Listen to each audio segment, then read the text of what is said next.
শ্মশান কালী পূজা।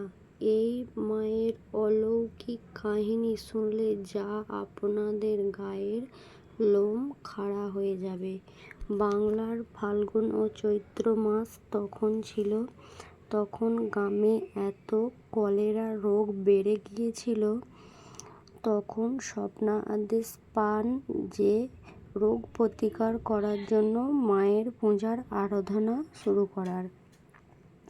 সাধারণ মানুষের বুকে ভয় ধরে, যে কোনো সাধারণ ব্রাহ্মণ পূজা করতে ভয় পান। তখন এগিয়ে আসেন রায়না গ্রামের ভট্টাচার্য পরিবারের ঠাকুরমশাই। উনি তখন দায়িত্ব নেন মায়ের পূজা করার জন্য। সেই থেকেই বংশ পরম্পর ওনারাই পূজা করে আসছেন। 16ই চৈত্র পবিত্র তিথিতে মায়ের পূজা হয়। 300 থেকে 400 বছর প্রাচীন এই পূজা ভক্তরা বিশ্বাস করে আসছেন। মায়ের রূপ, মা এখানে 2.5 থেকে 3 ফুটের। মায়ের জিভ দেখা যায় না। মায়ের গায়ত্রী বর্ণ ঘন কালো।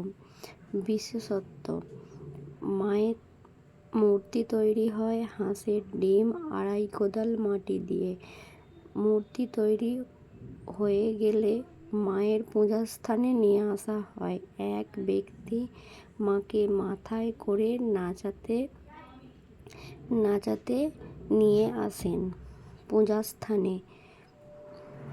ভোগ নিবেদন, মায়ের ভোগ হিসাবে দেয়া হয় নির্দিষ্ট একটি পুকুর থেকে সংগ্রহ করা মাছ। সেই মাছটা অবশ্যই পুড়িয়ে আনতে হয়। মায়ের পূজা এখানে সারা রাত হয়। মায়ের পূজা হয় নির্জন শ্মশানে। এখানে বহু দূর দূরান্ত থেকে মায়ের পূজা দেখতে আসেন ভক্তরা। মায়ের যিনি পূজা করেন তিনি অবশ্যই মহিলাদের মতন সাদা লাল পাড় শাড়ি পরে পূজা করতে হবে, এটাও মায়ের নাকি আদেশ ছিলেন। তখন এত যাতায়াত ব্যবস্থা থাকেনি বলে মায়ের যে সামনেই একটি খালের মতন আছে, ওই খালটা তখন পেরিয়ে ঠাকুরমশাই পূজা করতে আসতেন। এখন কিন্তু যাতায়াত ব্যবস্থা অনেক উন্নত, কিন্তু মায়ের আশীর্বাদে ওর জল কোনোদিনই শুকায় না।